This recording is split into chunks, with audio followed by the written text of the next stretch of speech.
امی زیادتر وی پرسه گوتو بیش بکن به میوانداریا دانا جزا پارلمانتاری پیشتر ل پارلمانتو عراقی ج سلیمانی لگل مکاک دانا دم باش و سپاس با آماده بونا و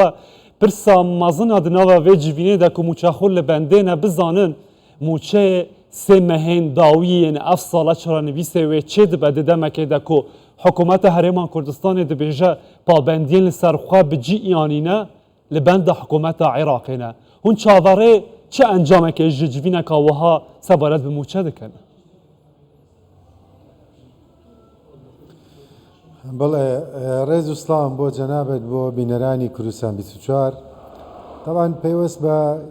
مسئله بودجو موچو ام کیسا يعني بداخل يساو موضوع بابتكي إدارية بيوستا بما في هرمي كردستان ولا سرو شو بابتك وكو قرز هرمي كردستان وريغري بلا بداخل ام تنججو ام تعقيدي بو دروس كراوكا اما اوي تيبغين لي اوي واضح به محتمله عندك ملف بين حكومتي هرمي كردستان وحكومتي فيدراليه كامشتكي وارده كهبت يعني عندي خلاف بين الرؤيا امشتكي وارده بلام وارد نییە ئەم مەلەفانە ئەگەر هەبێت تێکەڵای مەلەفی سیاسی بکرێ و مەلەفی موچە و بودجە تێکەڵ کرێ کە ئەمە بەداخەوە ینی کاریگەری لەسەر خودی پەیوەندەکانی حکومەتی هەرێم و حکومەتی فیدرالی کردووە ئێمە بینی کە حکومەتی فیدرالی وەکو کابینێ حکومی لەگەڵ حکومەتی هەرێمی کوردستانە تێگەیشتێکی باشیان هەیە و هەموو بنەما سەرچەکانی ڕێکەوتنەکان و تەفاهم لەسەر دیتێڵ و وردەکاری هونەری و مالی و ئابووری و ئیداری دروست بووە تا بگەنە ئەو نەتیجەی کە پشکێرێمی کوردستان وەرگیرە بەڵام ئەوەی کە تێگەیشتی لەسەر هەبێ ئەوەیە کە بەداخەوە ینی هەندێک لایانی سیاسی هەیە لەواچێت لە پشتی پەردەوە کە حکومەتی عێراقیە بن بەڕێوە ئەوان ڕێڕێوی مفاوەزاکان یا ڕێکەوتنەکان بەداڕەیەکە بن کە ئەم تەنگەژێک دروست بێ باشه کواتا کاک دانا کود دمه که ده حکومت هرما کردستان بردوام آماده یا خو نشان داده بردوام ده چه بغداشان دنوی بوچرا سرکنا یک جاریا و پرسل عالیه که دی ولاتی بخواجی بونمونه سنور سلیمانی بحث کن سنور و ما مصطفى خوا هول دم بچنا بغدا هون وی که چه دن خین دمه که ده حکومت هرما کردستان خماوی دخوا نهاج ده جوینه ده لگل سرک وزیر عراقی بو یک عالی کرنا و چرا سرکنا یک جاریا پرسا بو جموچه ئەزانین چۆنیا ئێمە ئەبێ وا تێبگەین کە ئێمە ئێستا لەسەر دوو تەوەریشەکەین ئایا لەسەر بنەمای منطق ئیژەکەین یا لەسەر بنەمای قووەت ئەمە ئێستا هەیە حکوومەتی عێراقیە بینێ کە هەندێک کێشە بۆ نەوتی هەرێمی کوردستان دروست بووە مەسائلی دارایی بەپێی دەستور لەلای حکوومەتی عێراقا ئەمانە وای کردووە کە حکوومەتی هەرێمی کوردستان لەم کاتەیە سەرچاوەی داهاتەکەی بەو شوێنە بێ کە بتوانێت پێداویستی خۆی دابینکە و ئەمە مافی هەرێمی کوردستانە لەگەڵ عێراقا چونکە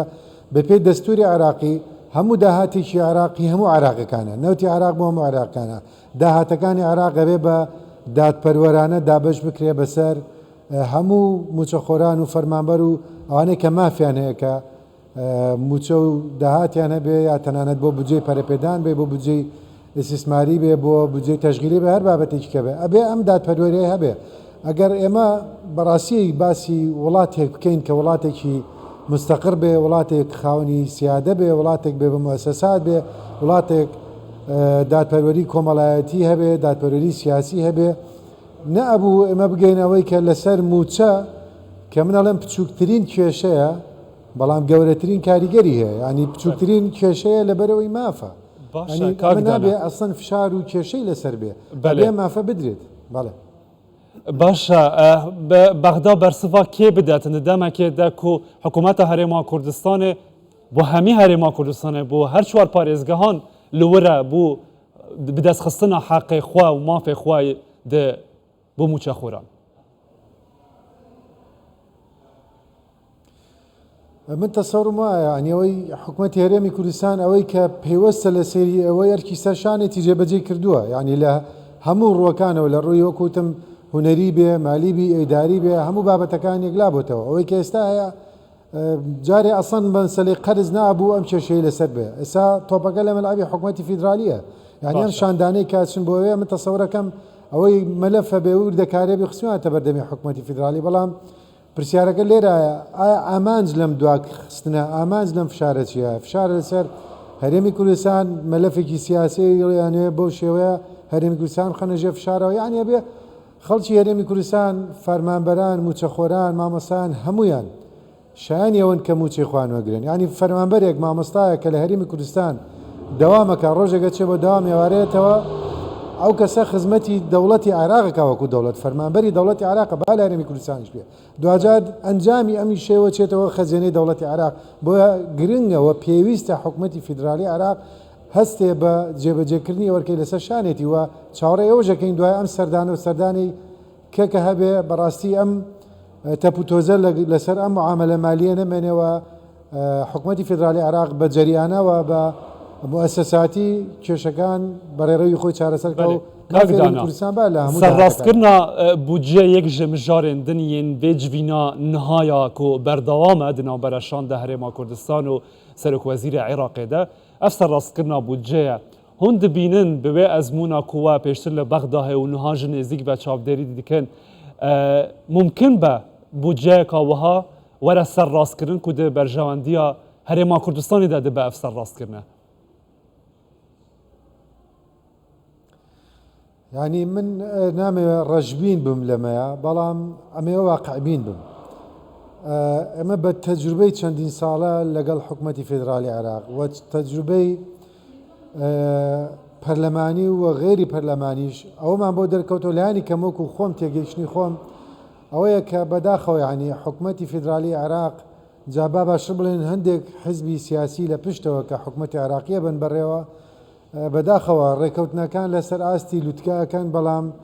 ئەم ڕێکەوتنە شۆڕ ناکەنەوە بۆ ئەندامانیان لە خەتی ناوڕاست و خەتەکانی خوارە و لە مؤسساتەکان و پەرلەمانتار و وەزارەتەکانی ئەمە بە خۆی کێشەیەک لە متمانە دروستەکە لە نێوان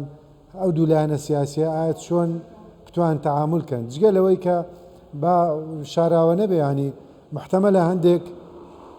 ئیملاعاتی دەرەوەی سنووری ژەبێ کاریگەریە بێ هەندێک بەرژەوەندی کە لەوێ هەبێ ئەمانە هەمووی کاریگەرە لەسەرەوە مەسەلە تەنها بودجە نییە من جاری چێژەڵێم مەسلەی بودجە تێکەڵی مەلەفی سیاسی کراوە کە ئەمە شتێکە بەڕاستی ئێمە لە عراقی نوێی دوای 2023 چاڕەمانە کرد کە خەڵک لەو ناعەدالەتی کە هەبوو لە پێش 2023 لەو نادادپەروەریە لەو نظامەستەمکارە کە ئەم نظامی ئێستا و ئەم سیستەمی ئێستا هەبێت بە تایبەتی برا عەرەبەکانمان بە تایبەتی براشیعەکانمان کاوان یەکێک بوون لە قوربانەکانی دەستی نظامی پێشووکە تێگەشتێکی فراوانتریان هەبێ لەسەر پەیوەندەکانی نێوان پێگاتەکانی عێراقەوە تێگەشتێکی باشتریان هەبێ لەسەر خودی عێراق کە عێراقێکی هەمەڕەنگە بێ بەو شوێ ببرێ بەڕێوە gelek spas kak dana ceza parlamentarê pêştir li parlamentoya Iraqê ji Silêmaniyê li gel me bû.